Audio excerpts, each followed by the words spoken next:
বর্তমানে রাজবাড়ী রেলওয়ে স্টেশনে সুন্দরবন এক্সপ্রেস 6602 সিরিজের 6600 সিরিজের লোকোমোটিভ নিয়ে এই মুহূর্তে দাঁড়িয়ে রয়েছে। এটার কোড নাম্বার 6602।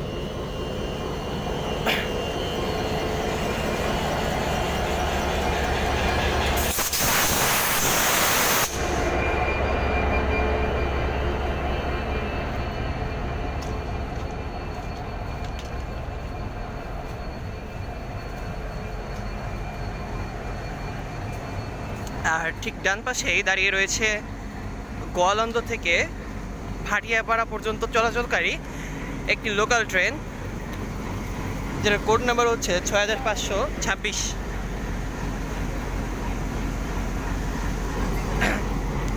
রাজবাড়ী স্টেশনে বর্তমানে এই ট্রেনটি সুন্দরবনের জন্য অপেক্ষা করতেছিল এবং